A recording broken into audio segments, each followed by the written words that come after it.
On est présentement en train de vivre l'histoire. Ce qui se passe en ce moment dans les marchés financiers n'a jamais été vu en plus de 20 ans.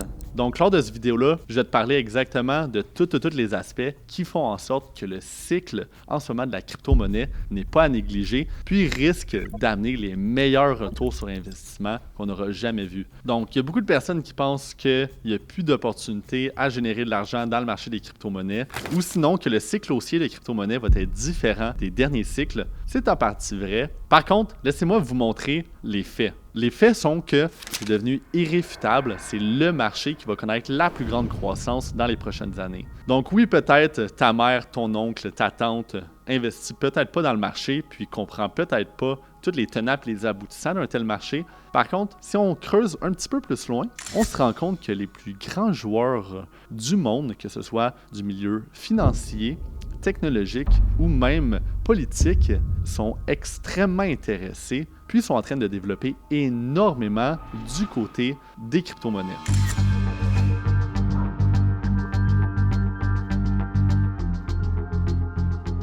Donc, en premier lieu, on a pu voir dans les derniers mois plusieurs gouvernements créer des ETF de Bitcoin ou de Ethereum. Donc, des ETF, qu'est-ce que c'est? C'est des produits financiers qui permettent aux investisseurs de pouvoir investir beaucoup plus facilement dans certains actifs de crypto-monnaie. Par contre, à la fin de la journée, ces investisseurs-là ne détiennent pas nécessairement de la crypto-monnaie. Ils détiennent ce ETF-là, ce qu'on appelle donc un papier qui dit comme quoi qu'ils possèdent un actif de crypto-monnaie.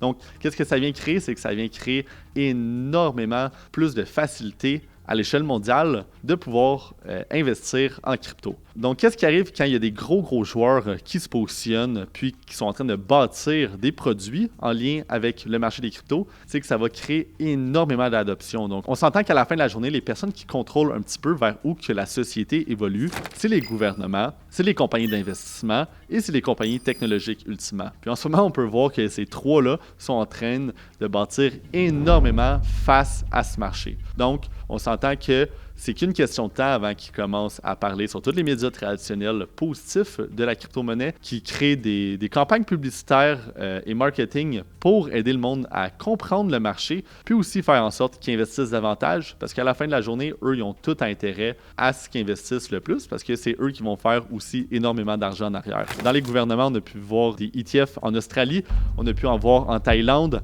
en Chine, on en a déjà au Canada, il y en a aux États-Unis, il y en a un petit peu partout en Europe, donc c'est rendu irréfutable, il y a pas mal des produits financiers en lien avec la crypto-monnaie un petit peu partout dans le monde. Donc, ce qui est extrêmement positif, puisqu'il y a un an, il n'y avait rien de tout ça. De l'autre côté, on peut voir que les ETF de Bitcoin qui sont parmi nous aux États-Unis depuis janvier 2024, on a pu voir 937 entreprises financières déclarer leur intérêt face aux ETF de Bitcoin lors du premier trimestre de 2024 versus 95 entreprises qui avaient déclaré leur intérêt puis avaient investi dans le ETF de l'or il y a quelques années lorsqu'ils en ont créé un, donc autour de 2003. Donc, si on pousse plus loin, il y a 10 fois plus de demandes des ETF de Bitcoin versus l'or. Puis, qu'est-ce qui est arrivé avec l'or en 2003? C'est que lorsqu'il y a eu des ETF, donc les produits financiers pour facilement investir dans l'or, ben, il y a eu une montée en prix de 400%. Donc, vraiment pas à négliger.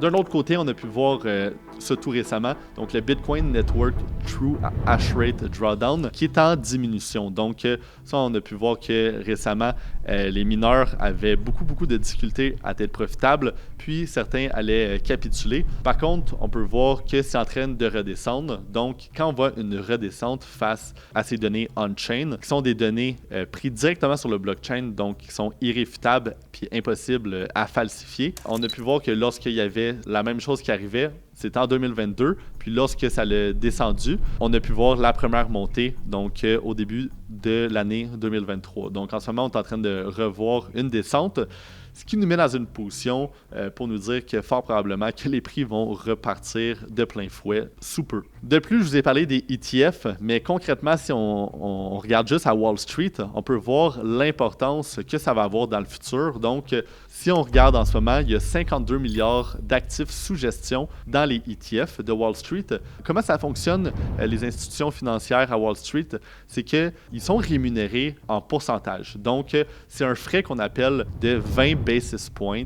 Donc, en ce moment, si on regarde les faits, c'est qu'avec 52 milliards d'actifs sous gestion, Wall Street se fait environ 100 millions de dollars par année en frais. Donc ça, c'est sans compter l'adoption qu'il peut avoir. Donc l'adoption fait en sorte que plus de personnes veulent investir, donc plus d'actifs sous gestion veut dire plus de profits pour Wall Street. Et aussi, ça, c'est sans compter l'augmentation du prix de Bitcoin. Donc avec une augmentation du prix de Bitcoin, qu'est-ce que ça crée? C'est que ça crée ultimement un frais qui est pris sur un plus gros montant. Donc encore là, plus d'argent. Donc à ce jour, Wall Street fait 100 millions de dollars, donc ils ont tout intérêt à pousser dans le marketing, à pousser l'adoption, parce que c'est ce qui va leur rapporter le plus d'argent.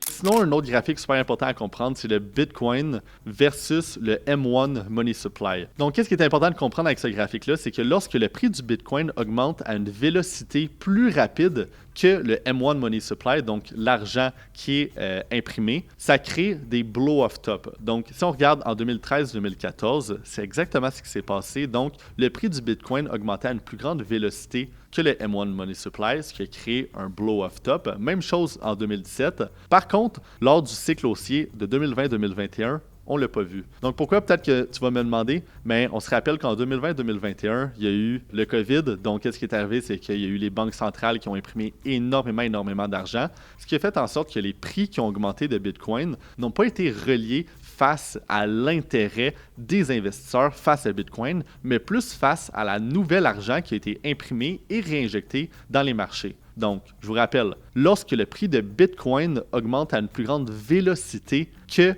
le M1 Money Supply, c'est là qu'on voit des blow-off top. Donc, on n'en a pas vu depuis littéralement 2017-2018. Donc, qu'est-ce que ça veut dire ultimement? C'est qu'on est en accumulation depuis 2019.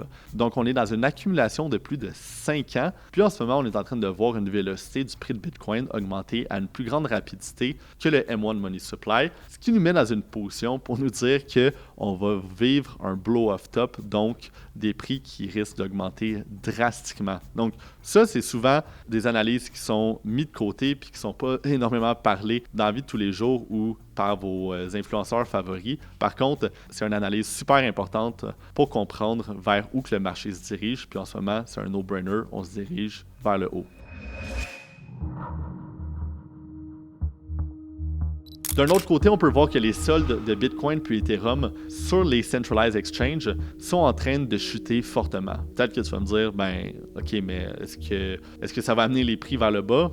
Non, au contraire. Comment on peut faire une compréhension de ce que je viens de vous dire? C'est qu'en ce moment, les investisseurs sont en train de vouloir garder leur investissement sur le long terme. Donc, je vous explique. Lorsqu'on a des actifs sur des échanges centralisés, que ce soit Binance, MEXC, KuCoin, Gate.io, Coinbase, Crypto.com, c'est souvent pour être en mesure de vendre, acheter rapidement. Par contre, lorsqu'on les envoie vers des portefeuilles décentralisés, qu'on détient nos propres actifs, comme Ledger ou même MetaMask, ça veut dire que ces investisseurs-là, ils sont en train de vouloir garder leurs actifs sur une longue période de temps. Donc, le fait qu'en ce moment, les investisseurs envoient leurs actifs vers des portefeuilles de self-custody, donc qui vont le détenir eux-mêmes, fait en sorte de nous donner l'information comme quoi ils sont prêts à le garder sur une longue période de temps. Donc, qui peut nous indiquer qu'on va voir une moins grosse pression de vente.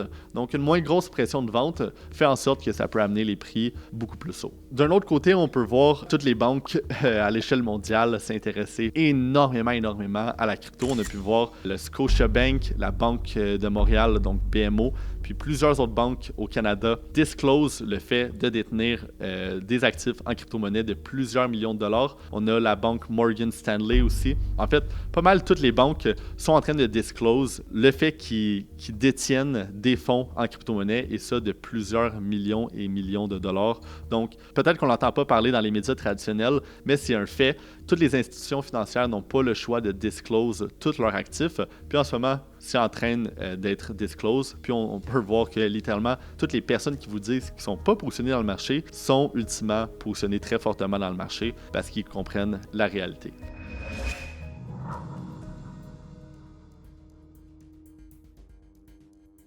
Sinon, sur un autre sujet, on a les ETF de Ethereum qui sont officiellement lancés. Donc, qu'est-ce que ça va créer? C'est que ça va créer une compréhension face aux actifs alternatifs. Donc, je vous mets en contexte. Bitcoin, c'est le noyau du marché des crypto-monnaies. ça peut être comparé à l'or. Par contre, on a le reste du marché qui sont Ethereum puis le reste des altcoins. Donc, le fait que les grandes institutions ont des produits financiers de Ethereum, ça va aider à la compréhension puis à légitimer le marché au complet. Donc, ça va drastiquement aider toutes les altcoins, puis peut nous aider aussi drastiquement à générer d'excellents rendements. Donc, c'est extrêmement positif pour le marché. Ultimement, qu'est-ce qu'on peut en comprendre? C'est que les plus grands joueurs de ce monde vont mettre beaucoup de temps, d'énergie puis d'argent pour éduquer le monde face aux nouvelles réalités des marchés, face à l'importance d'investir en crypto-monnaie, puis aussi comprendre que Ethereum, il y a un CEO en arrière, il y a une équipe en arrière, parce que Bitcoin, c'est pas du tout ça, il y a personne en arrière. Donc, avoir les ETF d'Ethereum est en train de bâtir le terrain pour la suite des choses. Donc, on s'entend que c'est un no-brainer. Il va y avoir d'autres ETF, de d'autres cryptos, ce qui va être extrêmement positif parce que ça va amener une compréhension dans le marché puis ça va amener aussi beaucoup de liquidité dans le marché. Puis on a même pu voir Grayscale, qui est une des plus grandes institutions financières du monde, partir un fonds relié aux crypto-monnaies d'intelligence artificielle. Donc, en ce moment, on peut le voir, les plus gros joueurs du monde sont en train de prendre des décisions extrêmement importantes, puis c'est vraiment pas à négliger.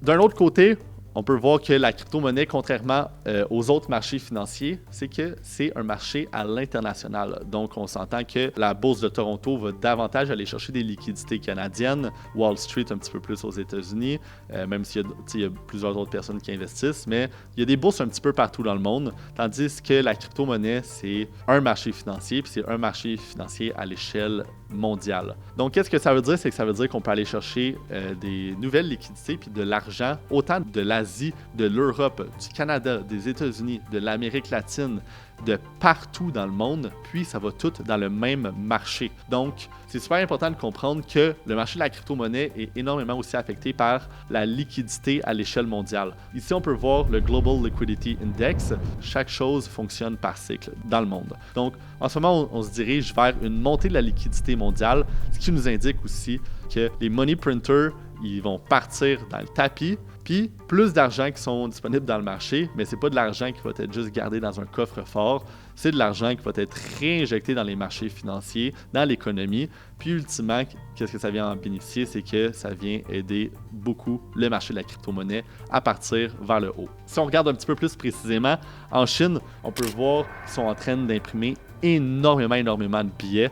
On va voir peut-être une hyperinflation du yen. Par contre, ça va créer encore une importance beaucoup plus significative à Bitcoin. La même chose que lorsqu'il y a beaucoup d'impression du dollar US, c'est que ça l'aide directement le Bitcoin. Donc aussi, qu'est-ce que ça fait? C'est que ça crée plus de liquidité dans le marché pour amener le marché des crypto-monnaies vers le haut. En plus de ça, qu'est-ce qu'on voit? C'est qu'on va voir une baisse des taux d'intérêt dans les prochains mois aux États-Unis.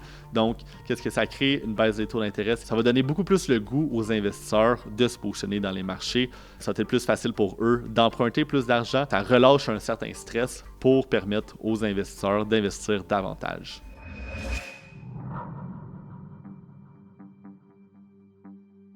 Aussi, si on regarde un sujet très chaud de l'heure, c'est les élections aux États-Unis de 2024. Donc, le 4 novembre 2024, on va voir une nouvelle personne à la présidence des États-Unis. Biden est sorti de la course, puis Trump est extrêmement fort. On a pu voir même quand Biden était encore dans la course, l'importance qu'il mettait face à la crypto-monnaie. Donc, autant du côté de Trump, c'était beaucoup plus intense, que du côté de Biden. Biden avait déjà commencé à mettre certains aspects de l'avant pour dire comme quoi il y avait beaucoup d'intérêt face aux crypto-monnaies. Donc, en ce moment, on voit une élection puis une présidence aux États-Unis qui va être fortement axée sur l'importance des crypto-monnaies, ce qui va être extrêmement positif pour le marché. Mais on s'entend que l'élection de Donald Trump le 4 novembre 2024 peut être uniquement positif pour le marché. En plus, CNBC vient de parler comme quoi les États-Unis réfléchissent à amener le reserve currency des États-Unis, que ce soit Bitcoin. Donc, si Trump est élu, il veut peut-être faire en sorte que le reserve currency soit Bitcoin. En plus de ça, Donald Trump a mentionné comme quoi il voulait que le US Secretary Treasury, donc la personne qui s'occupe du Trésor américain, soit le président et CEO de la banque JP Morgan et Chase, donc Jamie Dimon, ou le président CEO du plus gros hedge fund au monde, BlackRock, qui est la personne en arrière, Larry Fink. Donc, en ce moment, Larry Fink, la personne qui détient sous BlackRock plus de 10 trillions d'actifs sous gestion. Si on s'entend, BlackRock détient 90% des médias traditionnels. On voit l'intérêt financier en arrière à parler positivement du marché. On l'a déjà vu parler à CBC positivement du marché. Puis on s'entend à la fin de la journée, chaque gros joueur qui prend le temps de s'éduquer sur le marché, mais c'est irréfutable, ils veulent tous se positionner très très fortement. Donc, qu'est-ce qui manque? C'est pas de l'argent, c'est souvent de l'éducation. Puis c'est ça qui va être poussé de l'avant dans les prochains mois. Donc, comprenez tout ce que je viens de vous dire là.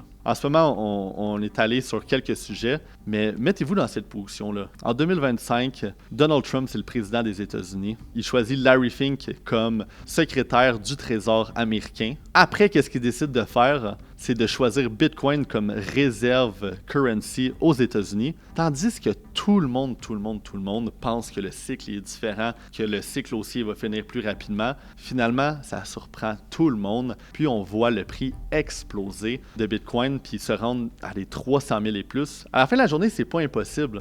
L'or, en ce moment, a une capitalisation de 16 trillions de dollars, tandis que Bitcoin a une capitalisation autour de 1,5 trillion de dollars. Donc, aller chercher la moitié de la capitalisation de l'or, pour moi, n'est pas irréaliste, mais c'est ce qui amènerait un prix de Bitcoin vers les 400 000 $. Donc, on a tendance à se faire avoir souvent par certaines données, mais la réalité, c'est que si ce que je viens de vous dire est vrai, les chances réalistiquement que Bitcoin atteigne 300 000 et plus, est-ce que c'est si fou que ça d'y penser? Je pense pas. Donc, merci énormément pour votre écoute. Donc, laissez-moi savoir en commentaire si vous avez aimé, premièrement, cette vidéo-là. Quel type de vidéo aussi vous aimeriez voir dans le futur. Puis, on se revoit sur une prochaine vidéo très, très, très rapidement. À la prochaine.